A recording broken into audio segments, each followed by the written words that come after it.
Hello and welcome to another episode of Liberated Panda on Second Gen. I'm joined here with my co-host Lale in our Thunder and Lightning series. Say hi, Lale.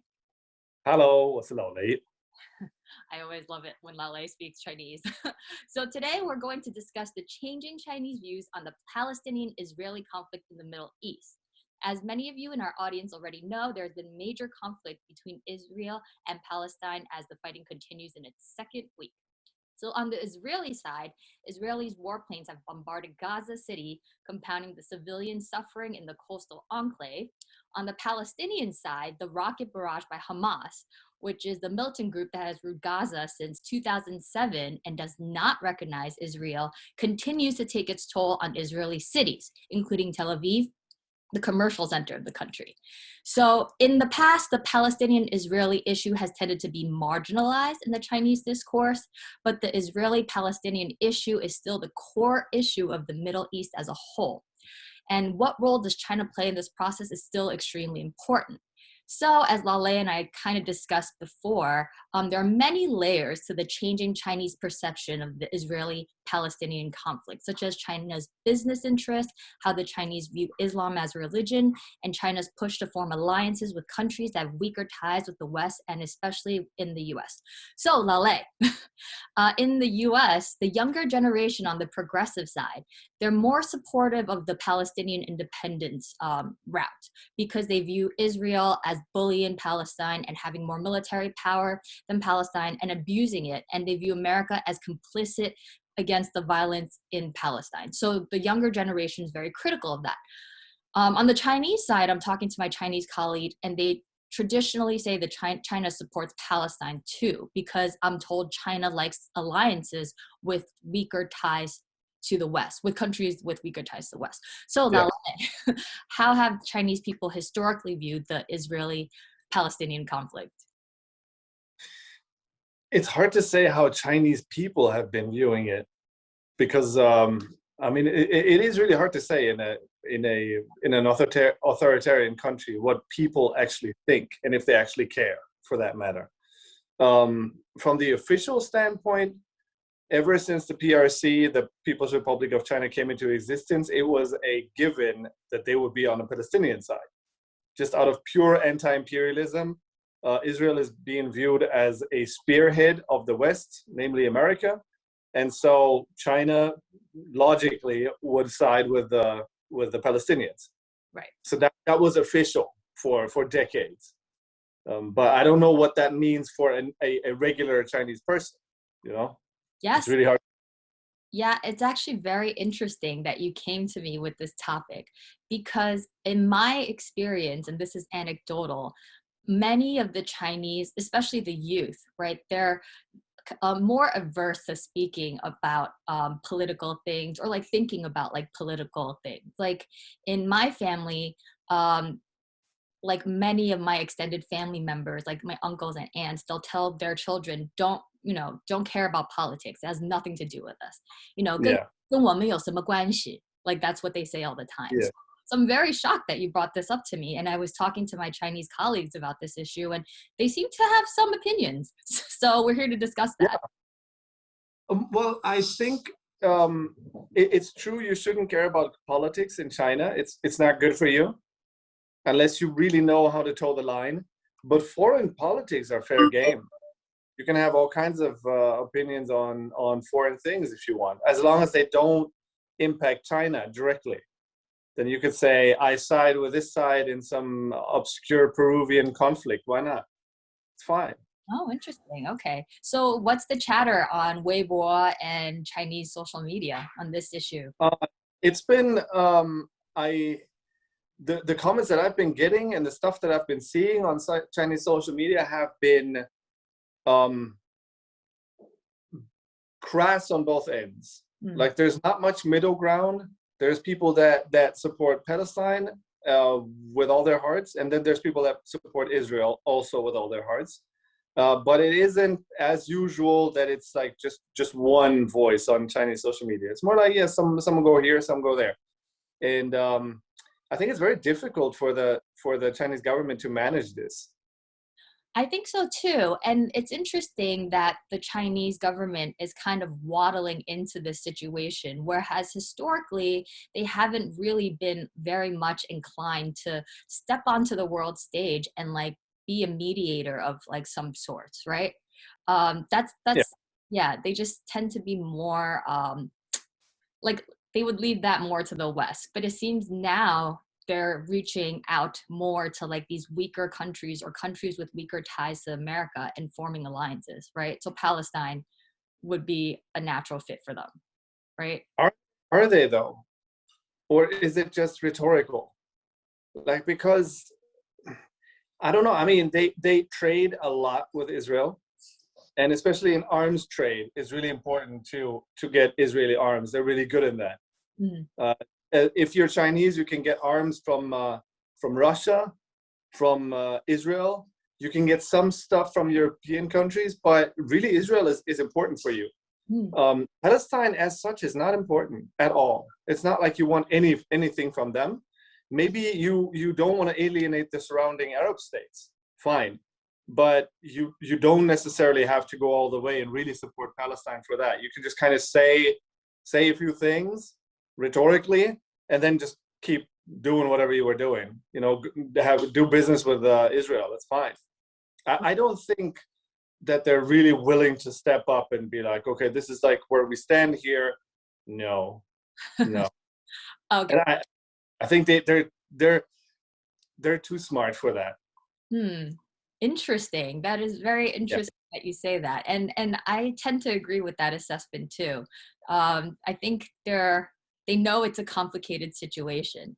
But I do have to say, though, the foreign minister Wang Yis, he came out and put out this 4-point proposal regarding the Palestine-Israeli conflict. I can briefly go through them and you can tell me your thoughts on them. So first, the ceasefire and cessation of violence is the top priority. Second, the humanitarian assistance is an urgent need. So China urges Israel to earnestly fulfill its obligations under international treaties to lift all blockades and siege of Gaza as soon as possible. Third, international support is an obligation. And here China is calling on the US to come in and help as well. And then fourth, China supports a two-state solution as the fundamental way out. They support an independent state of Palestine, and they want Palestine to enjoy full sovereignty. So that's their 4-point proposal. So go ahead.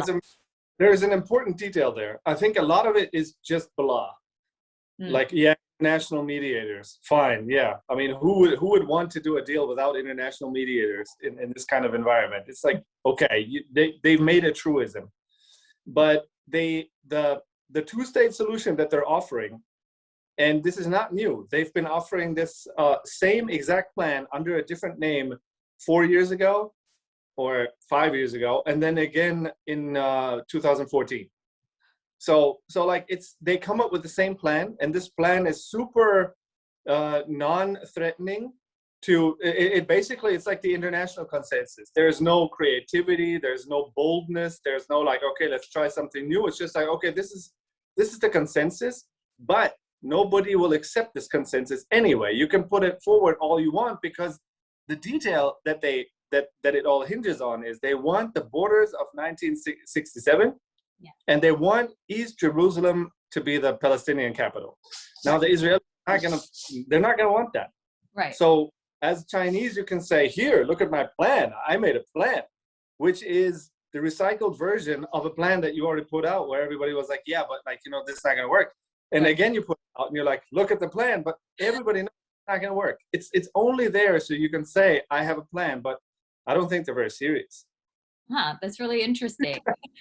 So it's basically they're trying to give the perception that they're doing something as a superpower in the world, but really just regurgitating old, unusable, impractical strategies, right? For them, the best solution for this whole thing has nothing to do with resolving a conflict. For them, the best solution is Israel doing arms deals with them. The other deals are maybe some high-tech stuff is also important. Israel is pretty good in that, but like trade in volume is not very important. Israel, the Arab states are much bigger in volume. in like total volume. I think Israel has like 15 billion and the Arab states have 150 or something. So they want to trade arms and high tech with Israel, and at the same time they don't want to anger the Arabs. So they put up this solution. They're like, look, the Arabs are really going to like this because sure, you know, the borders of 1967 and East Jerusalem as a Palestinian capital, why not? But the Israelis are going to be like, yeah, no. And so it dies there, and then you just can keep doing business with everybody because you try. Right. Yeah. So I guess in connection with that, you mentioned the business ties, right? So how does China's business interest affect its relationship with Israel and Palestine? So as far as I know, the most famous investments in that region are still Chinese state enterprises, right?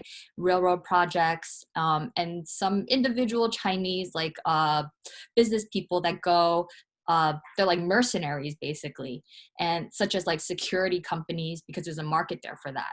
So if you want to like further elaborate on this, we'd be happy to hear your thoughts on it. I'm not very firm on business and financial stuff, I gotta say. Like, I don't know the details of which Chinese businessman is involved in which business. What I know is for the Chinese, it would be really bad to make a bold claim that ends up in the Israelis not wanting to do arms deals and high-tech deals with them anymore.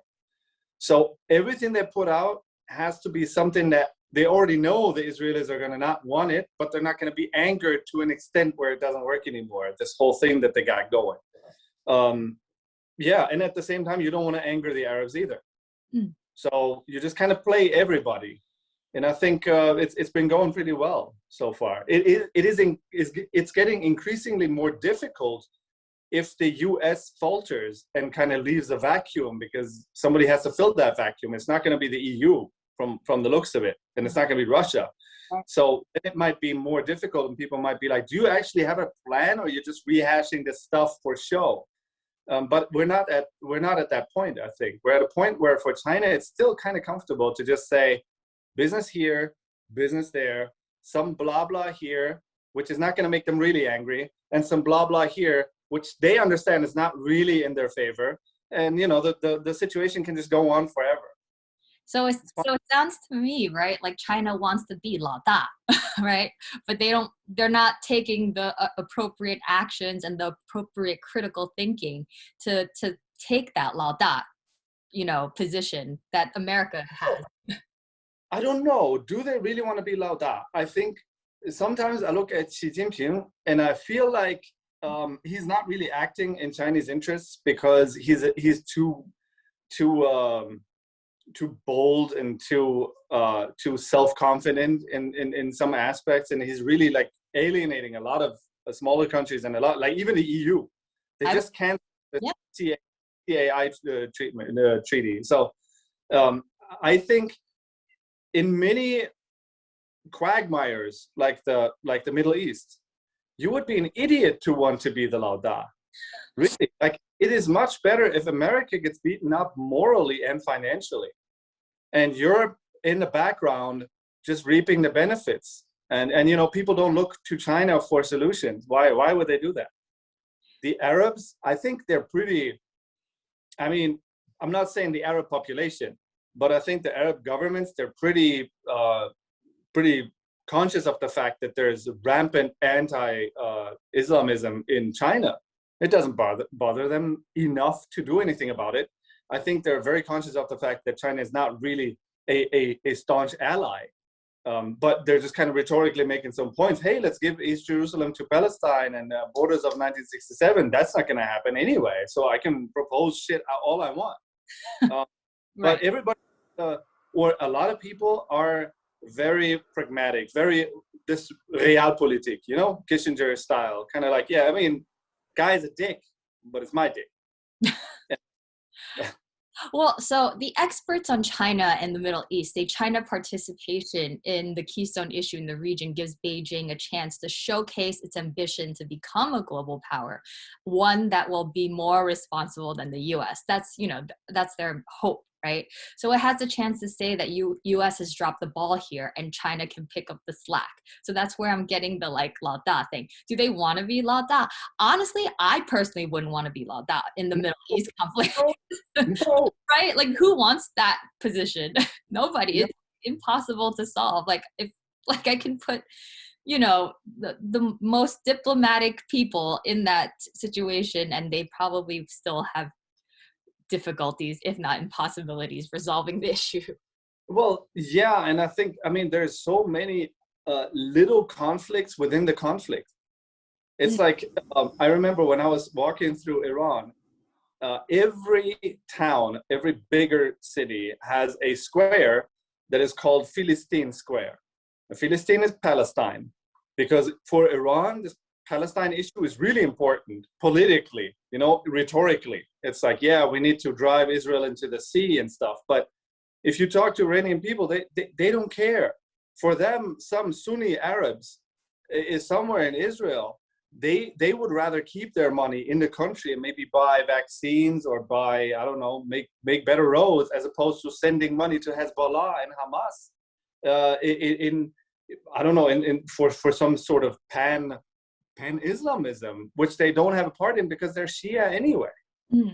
And so there's a thing going where if you're China and you're kind of allied with Iran, but it's really just because both of you are anti-America, but then you're also kind of allied with the Arab states that you're really, I mean, as a country that is treating its own Muslim population in a very harsh way, I don't think that this alliance is very, very organic. It's also kind of stems from some sort of anti-imperialism, as they call it, anti-Americanism. There's so many conflicts that are going on below this level of, so we are all for Palestine, but we're all also kind of against each other. Right. The Arab states and Iran, they don't like each other. And I think in the end for China, it's kind of nice if these empty rhetorical statements that they make, if they get taken seriously enough for people to talk about it and be like, did you notice China was putting out a peace plan? And everybody knows it's not going to happen and it's just empty, but there was some positive press. I think that's all they can get out of it. But to really get involved, they would be really stupid. Yeah, no, definitely. I agree. And you're right. It's like they want the optics of looking like they're in charge and they, have a plan. And for people that aren't familiar with this topic, it's easy for someone to say, hey, look, the Chinese are doing something. They put out a plan. Where's our plan? So I can see from that perspective, if, a lot of Lao Baixing, they can point to that and say, hey, China's doing something. What are you guys doing? Right?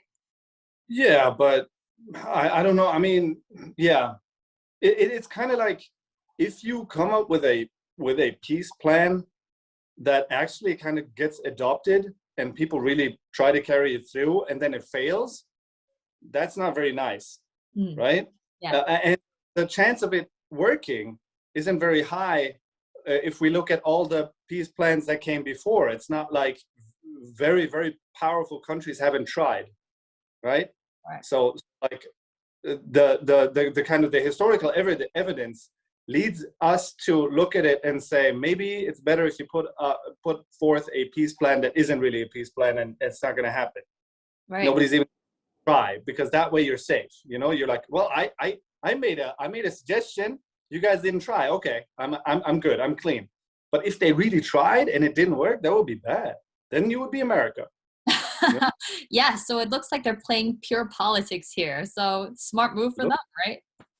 Yeah, I mean, I think it's kind of obvious. Yeah, very much so.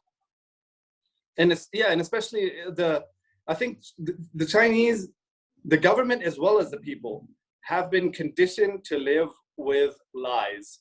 And I'm not only talking about like historical lies, like what happened in the Cultural Revolution or that kind of stuff, but the lie of saying we are socialists, while at the same time you got the most billionaires on the planet. Yep. And it's like Beijing have a higher billionaire density than New York.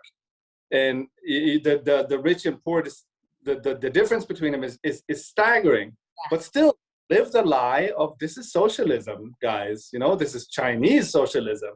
So the government is living with a lie. The people are living with a lie. So you can live all kinds of lies. You can live the lie of we are supporting Palestine because they are anti-imperialists. Well, at the same time, you do your business with Israel and you really don't care. I think it's totally fine. And it's not only, to be fair, it's not only that China lives with these lies. Europe is supplying arms to Saudi, you know, while at the same time complaining about religious extremism. Well, you know, wonder where part of that comes from. We are pretty good at living with lies as well, just not that completely. At least domestically, it's kind of like the European Union. You don't have to live a giant lie to be in it. Right. It seems like, you know, to be a Chinese government official or diplomat, you kind of have to create like a house of cards of lies in order to really like function as a diplomat in the international community, correct? I would say so. Yeah, I would say it's very difficult. I've met some Chinese diplomats and their spouses, and they were very, very nice, very highly educated, and outspoken people. Oh. There were some we couldn't talk about, but there were a lot of things we could talk about, and they were not blind or I don't know, like married. Yeah. Brainwashed. Yeah, not at all. No, I mean, I wasn't going into the encounters thinking I will talk to brainwashed people now, but I was at least maybe expecting there to be a little bit more of an ideological foundation, but there wasn't any. There was just pragmatists and realists and people that say, like, you know, this is what it is, and if I don't do it, someone else is going to do it. If I'm not this diplomat in this position, then somebody else is going to be the diplomat in this position. It's hard to argue with that. It doesn't make it better, but you have to live with a lot of lies. Yes. So, like going back to what you were talking about before with Islam, right? So what role does religion play into the Chinese perception in this Israeli-Palestinian conflict? So, well, from just before you start, just from my understanding, there are Jewish people in China, but there are Muslims in China, of course, right? And Palestine is relatively close to China as well as Pakistan, right? So, yes, your thoughts. It's very hard to quantify because, again, like I can't really base anything on any data, like a poll or anything. I mean, this kind of question would be hard to poll anywhere.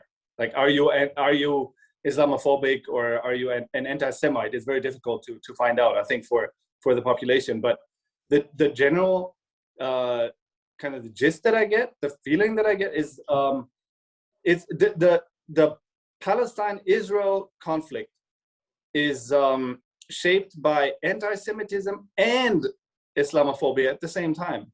Interesting. China doesn't really have a substantial amount of Jews. They did have Jewish communities in history, like for 1,000 years. There were Jews in China, but they were small. But Jews have, I mean, there's the Shanghai, what was that? When Shanghai became an open city during the Second World War and Jewish people went to Shanghai for safety. There have been the Sassoons, or I don't know if they were Jewish. I thought they were Jews from Iraq that were doing business in Shanghai. I mean, there's some historical strong Jewish financial or business people in China.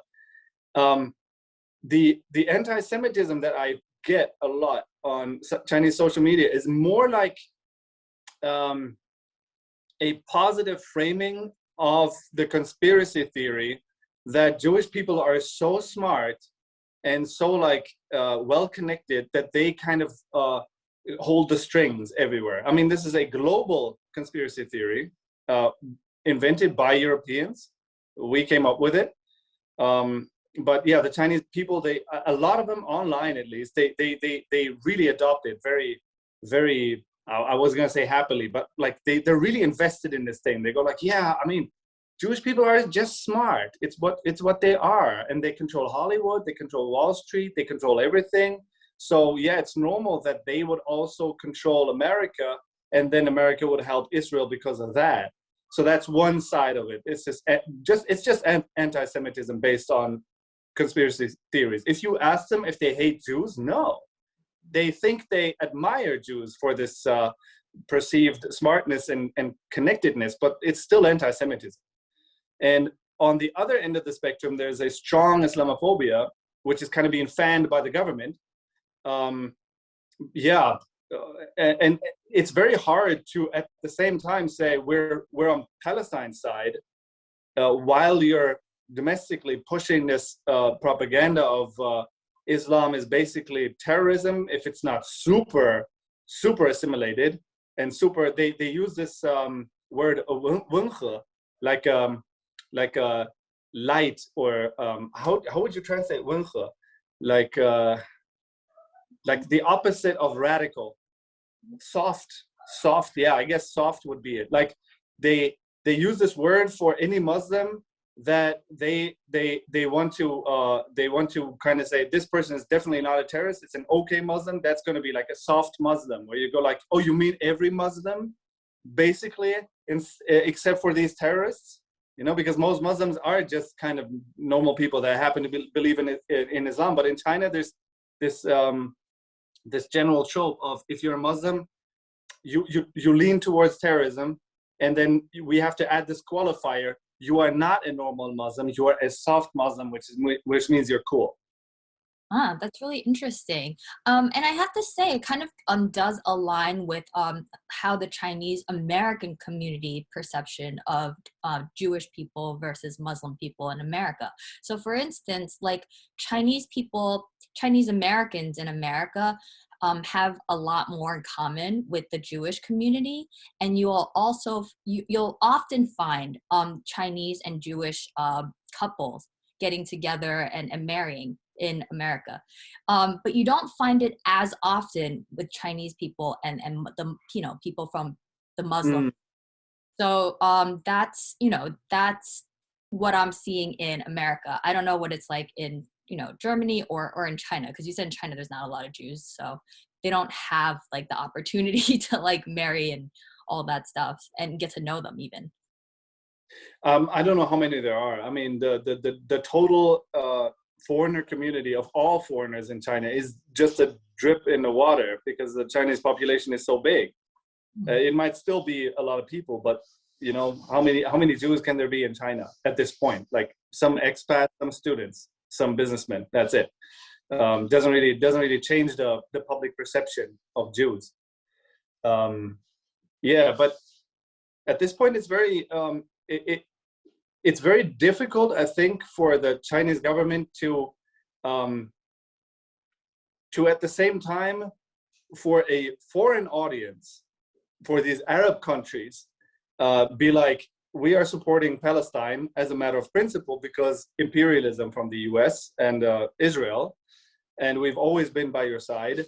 And at the same time, keeping this legion of domestic commentators in line that are going like, what are you doing? Those are Muslims. Those are the people that you have been telling us about how terrible they are. So like, what's going on? And I mean, luckily for them, I guess they have the Great Firewall. So a lot of the comments just kind of boil and fester within the firewall, but they spill over. And then it gets very difficult, I think, at some point for them. So what are the types of like misconceptions that you're seeing on social media, on Chinese social media on this topic? A lot of it seems to me is a bit the same as I mean, I'm no expert on the Middle East. I have my opinions, but it seems to me globally, the discussion on Palestine and Israel is very polarized, and there's a lot of misinformation. Yesterday I was looking at an Instagram story from a friend of mine whom I appreciate, who happens to be a Muslim, and she was sharing this Instagram story that said, David Attenborough, super nice guy, right? Like he really likes whatever penguins or something. So the quote was that David Attenborough was supposed to have said that Jews or Israelis are worse than crocodiles because all of this brutal stuff that they're doing to the Palestinians, and they're doing medical experiments on, you know, vivisections and whatever. Like it was terrible. It was terrible. And I was reading it and I was like, how would he say anything like that? That's so not this guy, right? So I looked it up, and of course it was wrong. It was fake. And I asked this person that I appreciate, like, why would you think he would say that? And why would you share that? And I sent her the link showing that it was fake. And she was like, thanks. I hadn't seen it, that it was fake. And she took it down and she apologized. But I think for me, that was kind of emblematic of the misinformation globally. You know, people want to be on the Palestinian side, and then they think a person like Attenborough is going to say stuff like that about Israel, or they want to be on the other side, and then they come up with other weird shit. And in China, it's the same. It's just within their own kind of space more. You know, like a lot of the tropes are very racist. They go about, basically it's a bit social Darwinist. It goes, well, if you're gonna support anybody in this conflict, support the ones that are actually building towns and have a successful economy going. So that will be Israel. And the others are basically living in the gutter. That's a comment that you hear a lot, which, I mean, yeah, I don't know if it's not fair, it's not truthful, but it's also, even if it was truthful, it's just social Darwinism. It's just kind of saying like, oh, that guy's winning, I'm gonna support that guy because, like, according to Darwin, you know, the fittest will survive. So that's the fittest. That's not how humans should be, I think.